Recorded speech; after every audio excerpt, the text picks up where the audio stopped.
ॐ अज्ञानतिमिरान्धस्य ज्ञानाञ्जनशलाकया चक्षुरुन्मिलितं येन तस्मै श्रीगुरवे नमः।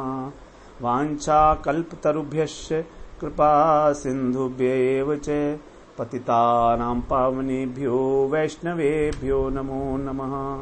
नमो महावदान्याय कृष्ण प्रेम प्रदायते कृष्णाय कृष्ण चैतन्य नाम्ने गौरत्विषे नमः। हे कृष्ण करुणा सिंधो दीनबंधो जगत्पते गोपेश गोपिका कांत राधा कांत नमोस्तुते। तप्त कांचन गौरांगी राधे वृंदावनेश्वरी वृषभानुसुते देवी प्रणमामि हरिप्रिये। वृंदायै तुलसीदेव्यै प्रियायै केशवस्य च कृष्ण भक्ति प्रदे देवी सत्यवत्यै नमो नमः। श्री कृष्ण चैतन्य प्रभो नित्यानंद श्री अद्वैत गदाधर शिवा सदि गौर भक्त वृंद।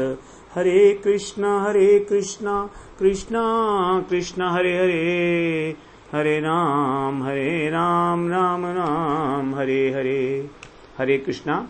सर्वप्रथम मैं अपने गुरुपाद पद्म ओम विष्णुपाद अष्टोत्तर शत श्री श्रीमद् भक्तिवेदांत माधव गोस्वामी महाराज के चरण कमलों में अनंत कोटि दंडवत प्रणाम ज्ञापन करता हूँ। हम लोग श्रीमद् भगवद गीता के 12वें अध्याय का सार श्रवण कर रहे हैं, जिसका नाम है भक्ति योग। तो भगवान ने यहाँ पर पहले भक्ति की श्रेष्ठता का प्रतिपादन किया, उसके बाद भगवत प्राप्ति के 4 उपाय बताए 4 प्रकार के अधिकारियों के अनुसार, और फिर 8वें श्लोक से लेकर 11वें श्लोक तक 4 साधन बताए 4 श्लोकों में। फिर 12वें श्लोक में भगवान इनका बता रहे हैं कि बिना तत्व ज्ञान के यदि केवल औपचारिकता पूरी करने के लिए शुष्क अभ्यास किया जाए तो उससे तत्व ज्ञान की प्राप्ति श्रेष्ठ है। अर्थात जो बात 8वें श्लोक में कहा भगवान ने बुद्धि को समर्पण करने की, वो सबसे श्रेष्ठ है। जो तत्व ज्ञान को प्राप्त करके और मन और बुद्धि को मुझे अर्पण करते हैं, मन और बुद्धि को अर्पण करना ही सबसे श्रेष्ठ है, ये भगवान ने बताया। इसके बाद फिर केवल तत्व ज्ञान, अगर केवल तत्व ज्ञान है तो उससे श्रेष्ठ ध्यान है। भगवान ने ये भी बताया ना, ज्ञान से अधिक श्रेष्ठ है ध्यान करना, भगवान का स्मरण करना। स्मरण किया जाता है मन से, तभी उसका अनुभव होता है। अब ये बात वही बात है ये जो 8वें श्लोक में कहा था, मय्ये व मन आधस्व, कि मन को मुझ में रख दे, मतलब मेरा स्मरण कर, और बुद्धि को मुझ में निवेशित कर दे, मतलब मेरे विषय में तत्व ज्ञान को प्राप्ति कर। तो तत्व ज्ञान को प्राप्त करके भगवान का स्मरण करना ही तो सर्वश्रेष्ठ बात हो गई। उसके बाद फिर भगवान ने बताया, यहां पर जो कंपैरिजन कर रहे हैं 12वें श्लोक में भगवान, वो उसमें ये कहा उन्होंने कि आप जो ज्ञान केवल अर्पित करते हो, ज्ञान केवल ज्ञान, अब ज्ञान प्राप्त करना श्रेष्ठ है अगर तुम अभ्यास करते हो केवल खुश्क अभ्यास, मैकेनिकल, तो अभ्यास से ज्ञान श्रेष्ठ है, और उस ज्ञान से ध्यान करना, स्मरण करना श्रेष्ठ है।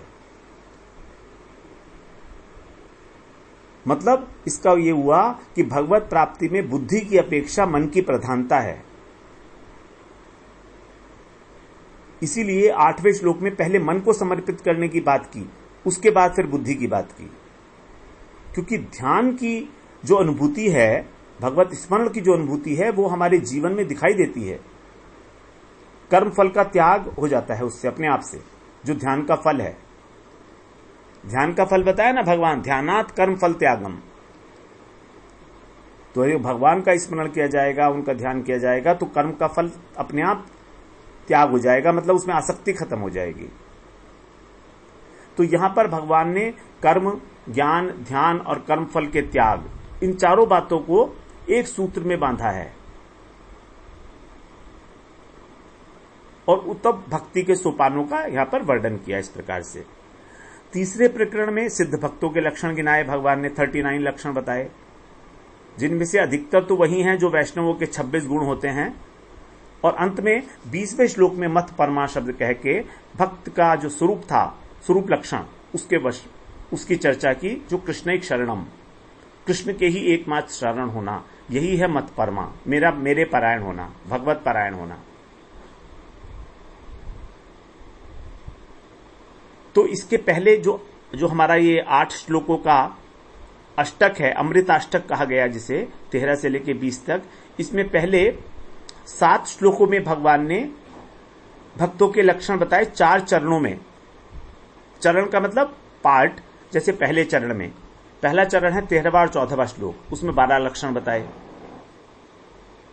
ये उस भक्त के लक्षण हैं जिसने शुरू से भक्ति का आश्रय ले रखा है, क्योंकि उसमें पहले से ही मयि अर्पित मनोबुद्धि प्रधान लक्षण, उसका प्रधान लक्षण क्या है? मैत्री और करुणा। फिर दूसरा चरण आता है हमारा 15वां श्लोक, जिसमें 6 लक्षण गिनाए। तो इसने 6 लक्षण जिसमें गिनाए हैं, इसने अनेक प्रकार के साधनों का आश्रय ले रखा है, कोई साधन विशेष नहीं है इसका। जैसे पहले वाले का था भक्ति का आश्रय, 15वें श्लोक में भक्ति का आश्रय नहीं है। निर्विकारता का लक्षण है यहां पर, इसलिए उसको भक्त नहीं कहा भगवान ने, यहां मुक्त कहा। हर्षामर्ष भय उद्योगे मुक्तो ही सच में प्रिय, जो इससे मुक्त है, तो ये भक्ति नहीं है यहां पर, ये गौण लक्षण है भक्ति के। तृतीय चरण जो है वो फिर भक्त का लक्षण है, जो पहले ज्ञान मार्गी था और बाद में 6 लक्षणों के अंदर जो सबसे बाद का लक्षण है सर्वानंभ परित्यागी। इससे इस बात का संकेत मिलता है कि उसने बाद में भक्ति का आश्रय लिया है।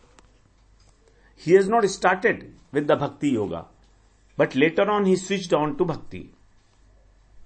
सर्वारंभ परित्यागी।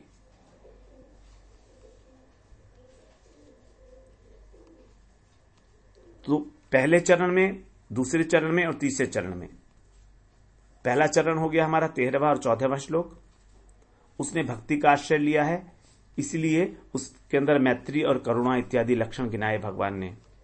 दूसरे चरण में 15वां श्लोक, इसमें 6 लक्षण हैं, इसके अंदर किसी भी प्रकार का साधन विशेष नहीं है, और इसीलिए यहां पर भगवान ने मुक्त शब्द का प्रयोग किया और उसको मद भक्त भी नहीं कहा। यह सौच में प्रिय, यह कह दिया कि जो ऐसा है वो मुझको प्रिय है, बस इतना, वो मेरा भक्त है, ये नहीं कहा। जबकि 13-14 में भगवान ने कहा मद भक्त समय प्रिय। फिर हम आते हैं तीसरे चरण में 16वें श्लोक के अंदर। 16वें श्लोक में भी 6 लक्षण बताए और उसमें बताया सर्वारंभ परित्यागी।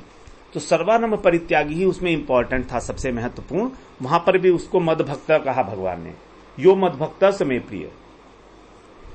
तो देखिए किस प्रकार से भगवान डिफरेंशिएट कर रहे हैं खुद ही। उसके बाद आते हैं हम 17वें श्लोक में, चतुर्थ चरण। इसके अंदर 5 लक्षण बताए हैं। इससे ऐसा लगता है कि वो पहले कर्म योग का पालन करता था और उसके बाद भक्ति शुरू की है उसने, क्योंकि यहां पर बोला शुभाशुभ परित्यागी, शुभ और अशुभ कर्मों का परित्यागी है, मतलब पहले उसने कर्मयोग का आचरण किया है। राग द्वेष हर्ष शोक विकारों से रहित है, तो ये कर्म योगी के विषय में पहले था, उसके बाद फिर भक्ति मार्ग में आया है। ये तारतम्य है कि किस प्रकार से अलग अलग योगों को पालन करने वाले साधक भी क्रमशः बाद में भक्ति योग में आए हैं और भगवान के प्रिय हो गए हैं। 13वें 14वें श्लोक में जो है वो शुरू से ही भक्ति मार्ग में है। 15वें श्लोक में किसी भी साधन में हो सकता है, वो कर्म में, कर्म मार्ग, ज्ञान मार्ग, योग मार्ग, कहीं भी कोई भी साधक हो सकता है। तीसरे वाला जो है वो शुरू में ज्ञान मार्गी रहा है, 16वें श्लोक में जो बताया। और 17वें श्लोक में जो बचाया है ये कर्मयोगी रहा है, क्योंकि यहां पर भगवान ने यूज किया वर्ड शुभाशुभ परित्यागी, शुभ और अशुभ कर्मों को त्याग करने वाला। और अब आते हैं हम अंतिम पंचम चरण में 18वें और 19वां श्लोक। ये हमने एनालाइज किया है अपनी समझ के लिए ही कि प्रत्येक योग का पालन करने वाला व्यक्ति भक्ति योग में आके भगवत प्राप्ति कर सकता है। तो 18 और 19 श्लोक में 10-10 5-5 लक्षण बताए, टोटल 10 लक्षण है उसमें। तो ये जो व्यक्ति है, साधक है, ये ध्यान योग से भक्ति योग में आया है, क्योंकि इसमें 2 लक्षण जो बताए गए हैं वो अष्टांग योगी के हैं, स्थिरमति और मौनी। मौनी मनन करने वाला, मनन कौन करता है? ध्यान योगी। और स्थिरमति बुद्धि को स्थिर रखने वाला। तो यहां पर बिल्कुल स्पष्ट हो गया कि भक्ति मार्ग नंबर 1, उसके बाद ज्ञान मार्ग का बताया, फिर ध्यान मार्ग का बताया, फिर कर्मयोग का बताया, और फिर एक जनरल, किसी मार्ग विशेष का नहीं है। ये 5 चरण वाले लोग किस प्रकार से क्रमशः भक्ति में आके और भगवान के प्रिय हो गए हैं। एक महत्वपूर्ण बात है ये एक भक्ति की सार्वभौमिकता, बता रहा है कि भक्ति केवल भक्तों तक ही सीमित नहीं, प्रत्येक साधक को भक्ति करनी होगी। अगर वो करता है भजन करता है भगवान का, तब उसे भगवान की प्राप्ति हो सकती है। तो इस प्रकार से जो विभिन्न साधनों का पालन करके, कर्मयोग के साधन से, ज्ञान योग के साधन से, ध्यान योग के साधन से, भक्ति योग से जो सिद्ध हुए हैं, उनके लक्षण इन 5 चरणों में अलग अलग प्रकार से, उसी प्रकार से डिवाइड करके कहे गए हैं। भक्ति के अतिरिक्त कोई भी मार्ग क्यों न हो, सभी साधनों का अंतिम लक्ष्य जो है वो भक्ति ही है।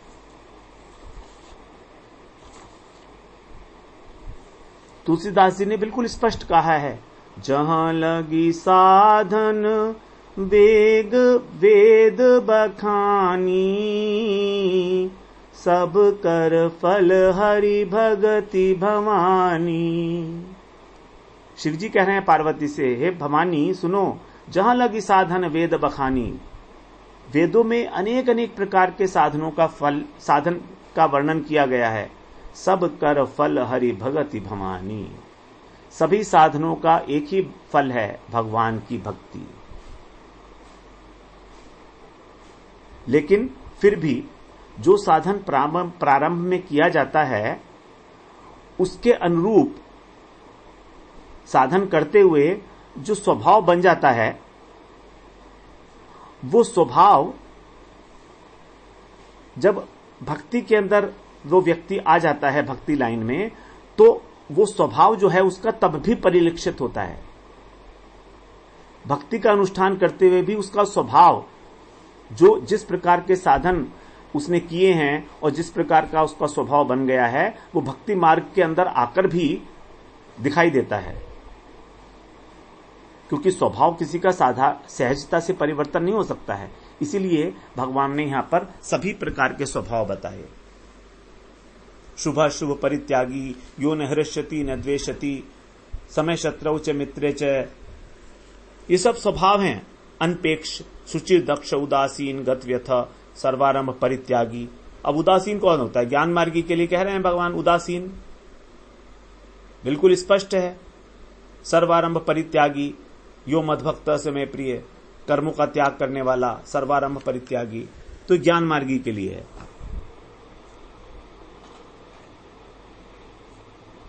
इसी कारण से इस बात को स्पष्ट रूप से समझने के लिए हम लोगों ने इसे 4 चरणों में विभाजित करके समझने का प्रयास किया। और भगवान ने भी सबके साथ अलग अलग बात की है। सबका जो भगवान ने लास्ट चतुर्थ चरण जो है वो सबका अलग अलग है। अब आप देखिए, एक बार दोबारा देखें, भक्त के लिए क्या कहा, भक्ति योग का जो पालन कर रहा है। 13वें 14वें श्लोक में, यो मद भक्त समे प्रिय, मेरा भक्त मुझे प्रिय है। 15वें श्लोक में जो अनेक प्रकार के साधन करता है, मिलीजुली सरकार वाला, कभी ये कर लिया कभी वो कर लिया, उसको कह दिया भगवान ने सच में प्रिय। इस प्रकार का व्यक्ति भी मुझे प्रिय है। ठीक है, अच्छा है, कर रहा है, कुछ तो कर रहा है। अब 16वें श्लोक में देखिए ज्ञान मार्गी, ज्ञान योगी, यो मद भक्त समे प्रिय, उसको भी भगवान ने मद भक्त कहा, क्योंकि ज्ञानी जो है तत्व ज्ञान को प्राप्त करके भगवान ने कहा है ज्ञानी तू आत्मैव में मतम, कहा है भगवान कि जो मेरा ज्ञानी भक्त है वो मुझे बहुत प्रिय है। ज्ञानी तू आत्मैव में मतम, मेरी आत्मा ही है वो। प्रियो ज्ञानिनो अत्यर्थम अहम सच में प्रिय।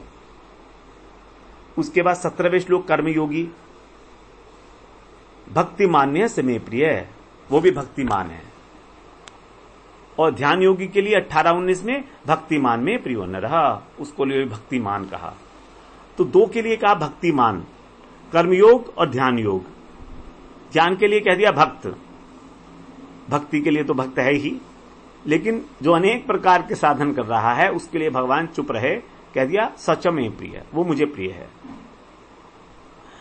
अब इन लक्षणों से एक बात और विशेष रूप से ध्यान में आती है कि कर्मयोग और ज्ञान योग से जिन्हें सिद्धि मिली है, ऐसे पुरुषों के लक्षण भगवान ने प्रश्न पूछने पर बताए थे। अर्जुन ने प्रश्न पूछा था दूसरे अध्याय में कर्मयोगी के लक्षण जानने के लिए, 54वें श्लोक में, यदि आपको ध्यान हो, दूसरे अध्याय का 54वां श्लोक 54th,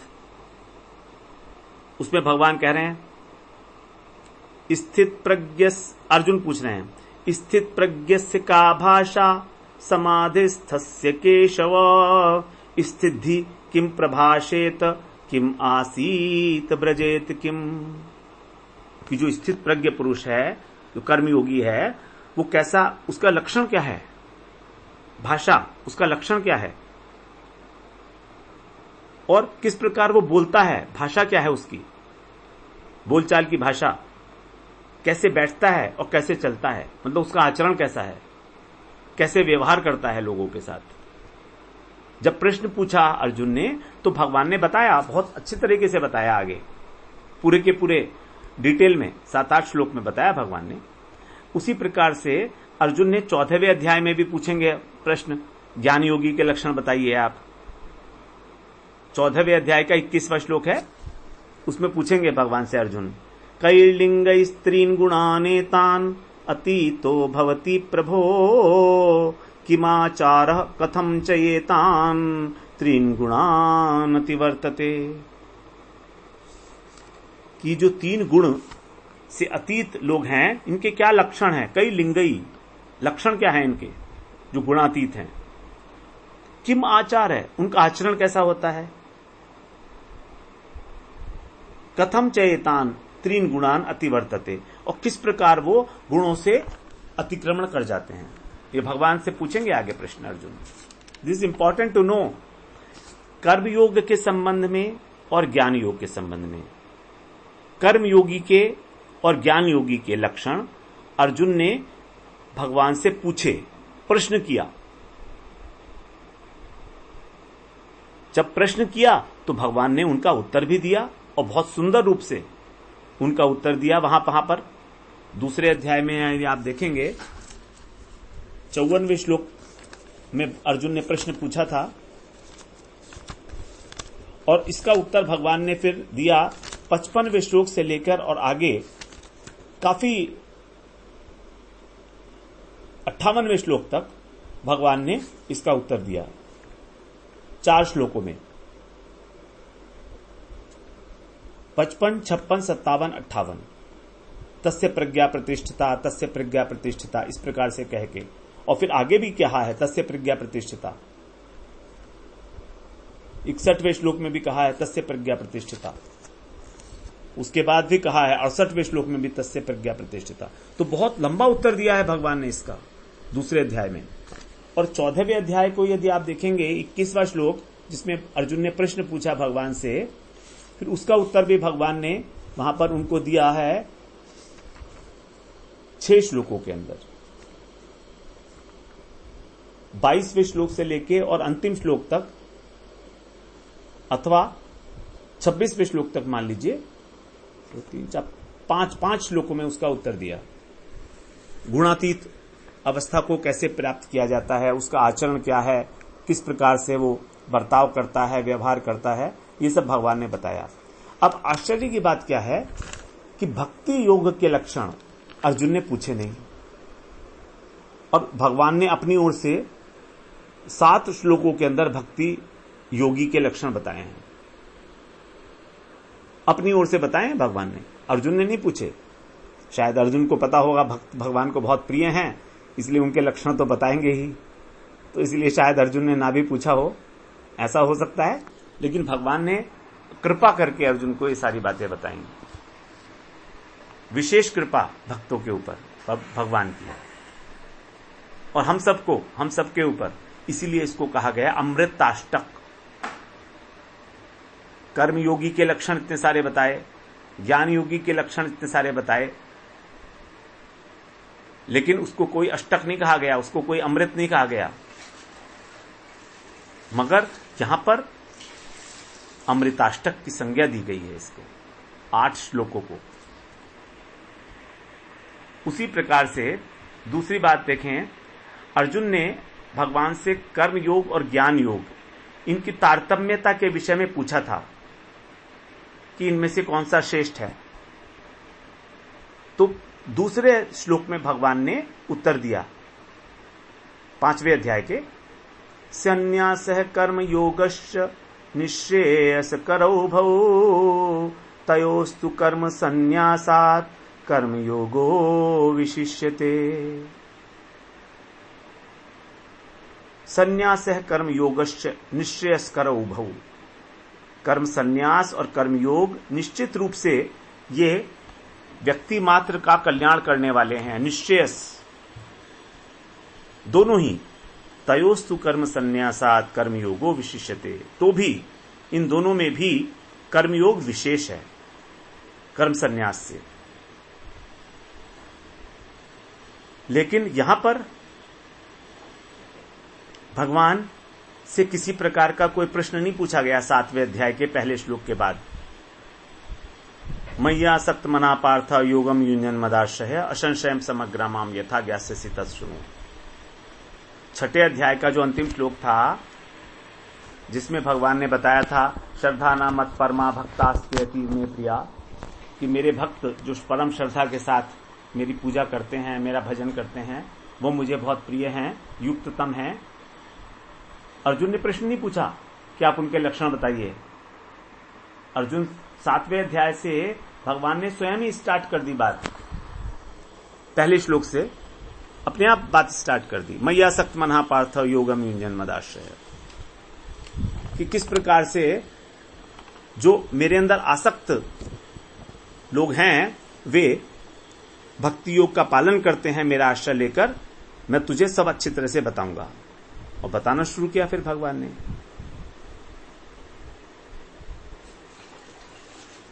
तो यहां पर बिल्कुल स्पष्ट है भगवान का भक्ति के प्रति पक्षपात, भक्त के प्रति पक्षपात। इसको यदि हम पक्षपात कहें तो, वैसे भगवान समोहम सर्वभूतेषु हैं, सबके अंदर संभावना रखते हैं, लेकिन जो उनका भजन करता है उसके लिए तो भगवान प्रेम करेंगे ही ना उसको। ये यथा माम प्रपद्यन्ते तांस तथैव भजाम्य हम, ये भी तो है ना भगवान की प्रतिज्ञा। उसको ध्यान में रखते हुए जो उनसे प्रेम करेगा वो प्रेम करेंगे। तो अब इस अध्याय का जो अंतिम श्लोक है वो, उसमें भगवान ने साधक भक्तों की चर्चा की और उनको अपना अतिशय प्रिय बताया। अतिशय प्रिय बताने का तात्पर्य है उनका उत्साह वर्धन करना। और प्रिय है भी, ऐसा नहीं कि नहीं है, केवल उत्साह नहीं दे रहे हैं भगवान। भगवान जब कह रहे हैं अतिशय प्रिय है तो है, साथ साथ उत्साहवर्धन हो ही रहा है उसका। 2 विशेषताएं बताई इन साधकों में भगवान ने, एक सामान्य विशेषता और एक विशेष विशेषता। सामान्य विशेषता तो है श्रद्धा, ये तो मूलभूत है। जब श्रद्धा होगी तभी भक्ति करेगा। श्रद्धा ही नहीं होगी तो भक्ति क्या करेगा? ये तो मूलभूत है, भक्ति योग का बीज है, अंकुर है।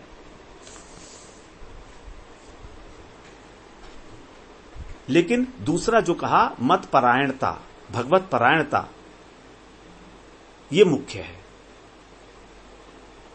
भगवान ये चाहते हैं हमसे कि हम सब कुछ, किसी भी वस्तु का आश्रय ना लें भगवान के अलावा। छठे अध्याय का प्रारंभ ही भगवान ने यहां से किया, अनाश्रित है कर्म फलम कार्यम कर्म करोति है, सन्यासी च योगी च न निरग्नि न चक्रिय है। प्रशंसा करते करते भगवान पता नहीं कहां पहुंच गए। न सन्यासी च योगी च न निरग्नि न चक्रिय, वही सन्यासी है, वही योगी है जो कर्मफल का आश्रय नहीं लेता है। अनाश्रित है कर्म फलम। और यहां कह रहे हैं मत परमा, मेरे परायण जो है वही मेरे को अतिशय प्रिय है। दोनों बातों को रिलेट कराइए ना। जो संसार की वस्तुओं के, संसार के व्यक्तियों के प्रति आश्रित नहीं है, उनके ऊपर आश्रित नहीं है, वो, उसको कहा भगवान ने वही सन्यासी है और वही योगी है। भक्त के लिए नहीं कहा कि वो भक्त है। लेकिन जो मेरे परायण है वो मुझे अतिशय प्रिय, मेरा भक्त है। श्रद्धा ना मत परमा भक्तास्ते अतीव में प्रिया। ऐसे मेरे भक्त, भक्तास्ते अतीव, अनेक अनेक प्रकार के भक्त हैं। भगवान के बहुवचन है यहां भक्ता में। It is not rare, there plenty of it, बहुवचन। तो भगवान ने जो 7 श्लोक बताए, जिसमें 39 गुण बताए, धर्म्यामृत कहा जिसे, उनको धारण करने के लिए जो जीवन में अपने चेष्टारत हैं, यथोक्तम पर्युपासते, ये तो धर्म्यामृतम इदम यथोक्तम पर्युपासते। यथोक्तम, जैसा मैंने कहा वैसा भगवान की आज्ञा का पालन, अक्षरशः पालन।